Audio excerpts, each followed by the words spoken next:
she has introduced, that I am here on behalf of my colleague Montira Unakul, who unfortunately could not participate at this webinar.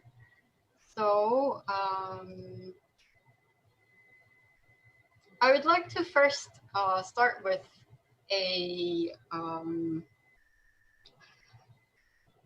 before introducing the various initiatives for collaborating and networking, I would like to kind of set the scene on why collaborating is so important, and also to provide some kind of an overview of where our office is trying to head towards. So if you see a couple of numbers that are provided on the screen, you can see that 90% of World Heritage sites and museums are closed globally at the moment because of the COVID-19 situation. And amongst these museums, 10% are never to reopen again, so completely closed forever. As it had been introduced in the previous sessions that had been organized by IJCAP, culture institutions and higher education institutions are providing various innovative tools to tackle this kind of situation by providing perhaps online tours, virtual exhibitions, and maybe virtual teaching tools and virtual field trips, even webinars and so forth. But this kind of tools also vary massively according to regional context and capacity. So for instance, if you look at the screen, only 5% of countries in Africa and small island developing countries have indicated that they can offer online content in a UNESCO survey that had been conducted recently. And then more recently in Thailand, the government of Thailand announced that 30% of tourism business exited the markets recently after the COVID-19.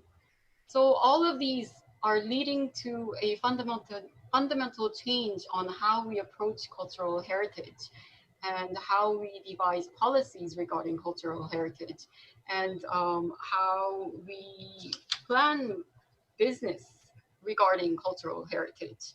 And more importantly to this group, how we teach cultural heritage management.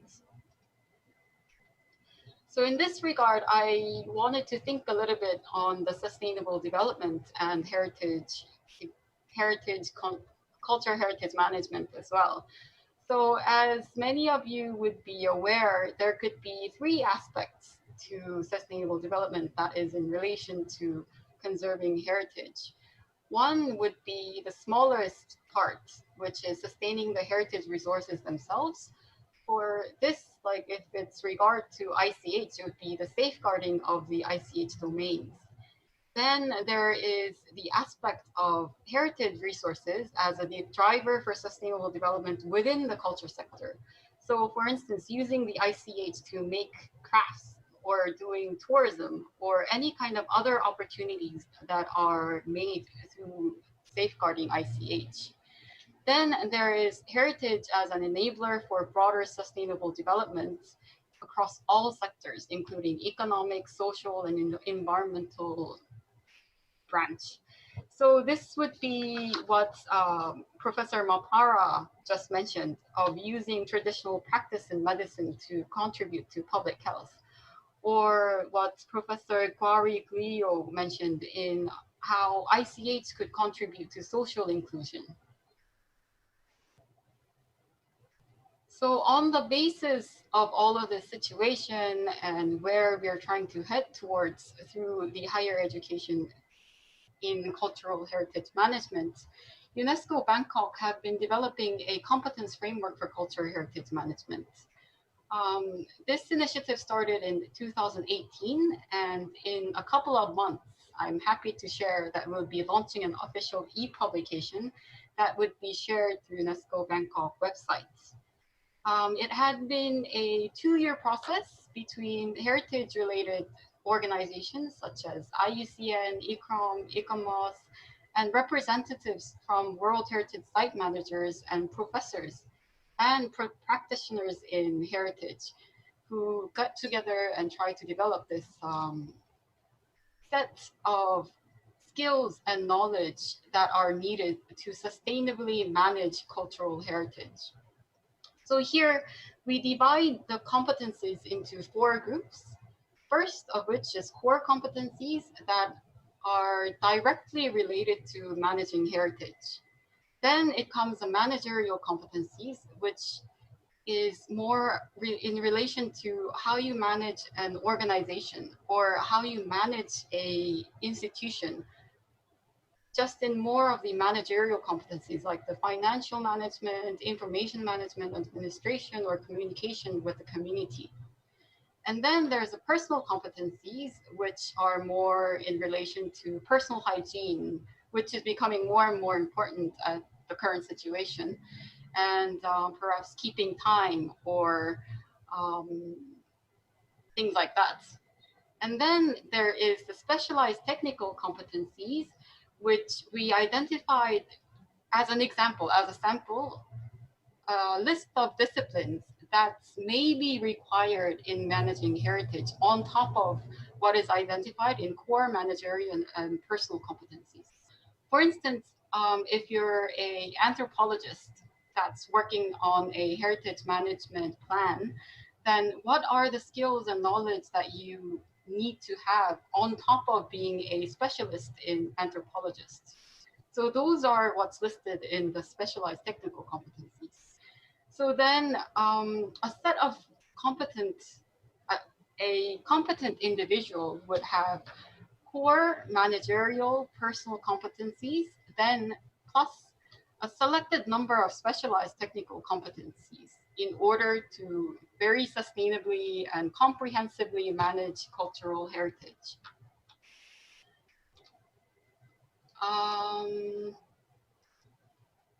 These competencies have actually been translated into a set of learning outcomes for postgraduate education as well. But we do realize that the ICH, what is actually really happening in the ICH sector is not fully captured under this framework. Rather, it's dealt with in the specialized technical competencies under anthropology, archaeology, and the intangible cultural heritage, museology, and sections like that. But we think this could be a starting point where to reflect about the types of skills and knowledge the students need to be equipped with when they graduate from a higher education institution teaching intangible cultural heritage. So in the end, when this competence framework is completed and implemented, we think it could benefit the heritage site management or ICH safeguarding agencies to strengthen their staff capacities, and also for higher education institutions and training institutions in the region to design courses, curricula, and to even reform some kind of a qualification standard to meet the on-the-ground needs in cultural heritage management.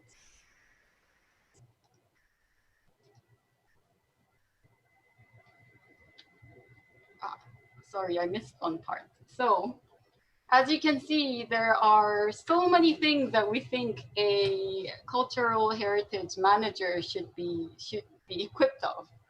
But then when we did a quick mapping exercise during a meeting in 2019 between universities that's offering cultural heritage management related courses, we found that there's no single university that's offering courses or classes that covers all of these competencies, nor it may be not even possible. So that's why we think it's very important for universities and higher education institutions to collaborate on achieving these common goals.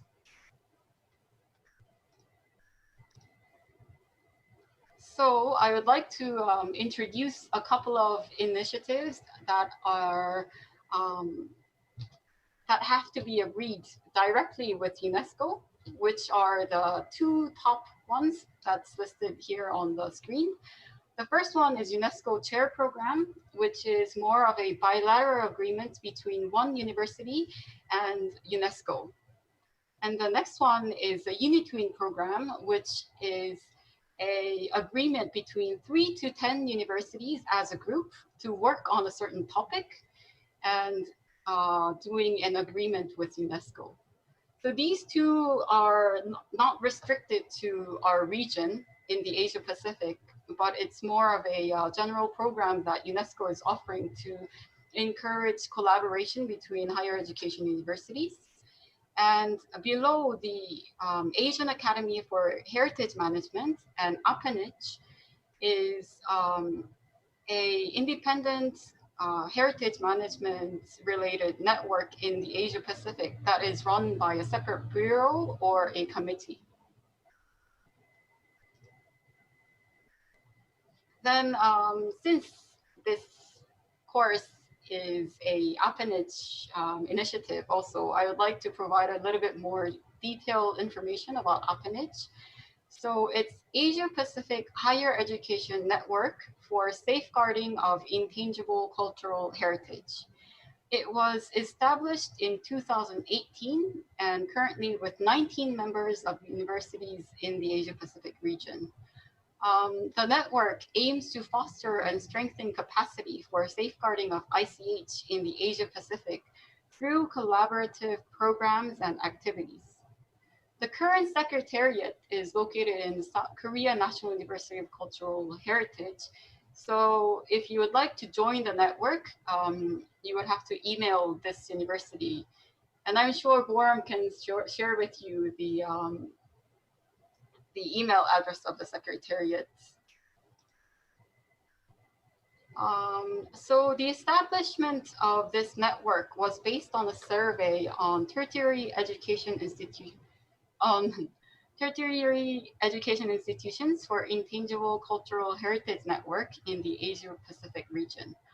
I don't want to go through all of these points in the interest of time, but if you access the URL that is provided at the bottom left of my screen, you would be able to access the full e-publication of the results that came out of this survey.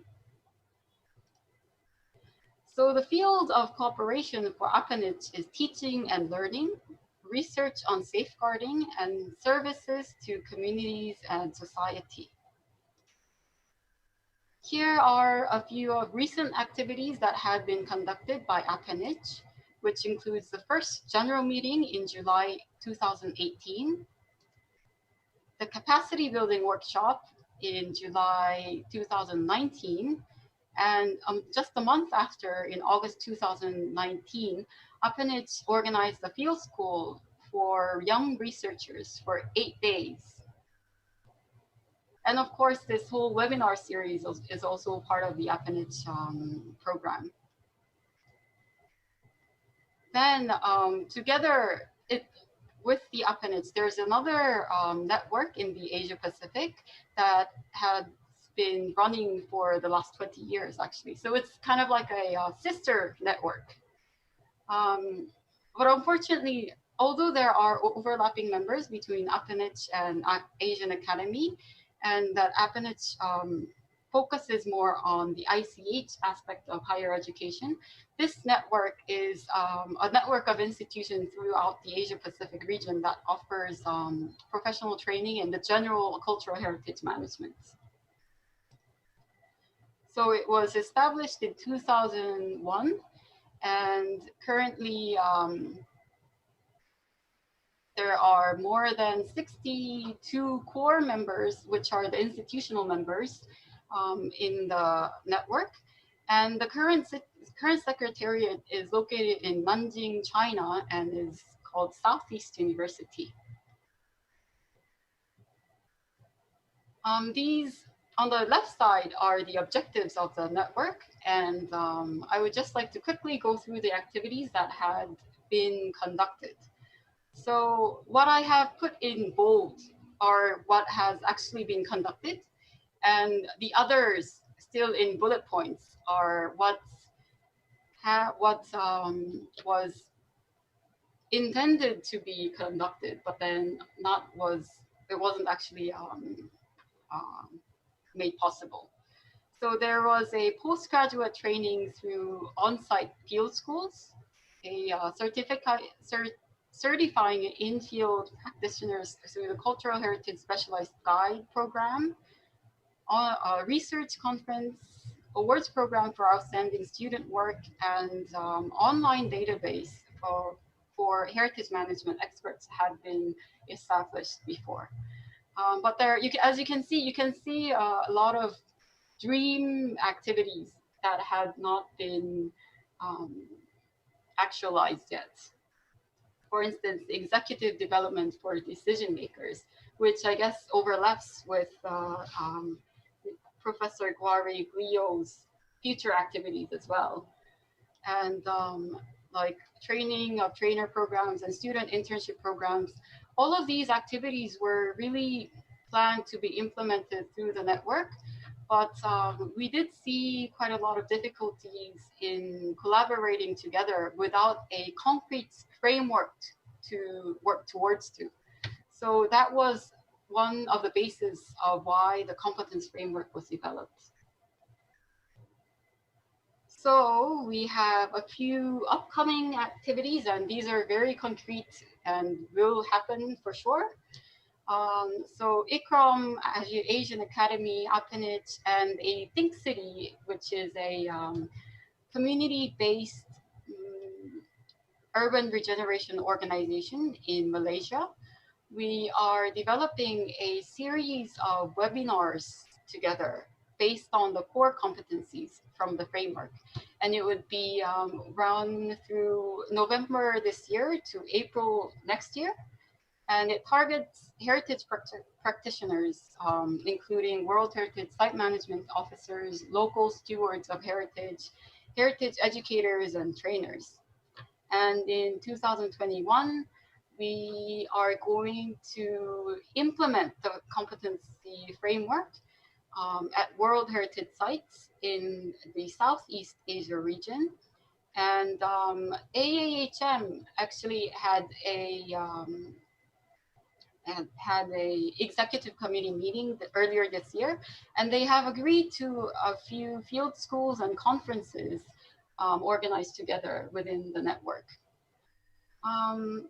So at this point, I would like to note that the competency framework that we have introduced was designed for heritage management in general. But then the role of ICH and its bearers are becoming increasingly more important. And we think all these networks, for instance, in the Asia-Pacific, the AAHM and Appanage should work together and use the framework as a common framework for collaboration. We already have some active members who are involved in both networks, like Neil from Ahmedabad University and Crystal Buckley from Deakin University that I think you would have heard of from Appanage activities. And judging from the 20 years of IAAHM, a common framework for collaboration and a common practical project is essential to facilitating actual working together. And considering that everybody is so busy and there's a lot of things going on within the universities, and actually there are quite a lot of bilateral collaboration already taking in place, but the importance is how everyone works together to fill in the gaps and also to improve the curriculum that they already have. And also to build a profession for heritage management, including safeguarding ICH, that is more recognized. So we think these kind of networking and collaboration activities should be based on concrete tasks And also, it is important that the test should be mutually beneficial for us and for the higher education universities, higher education institutions, and any heritage practitioners in the region as well. Okay, so that's it from us. Okay, thank you,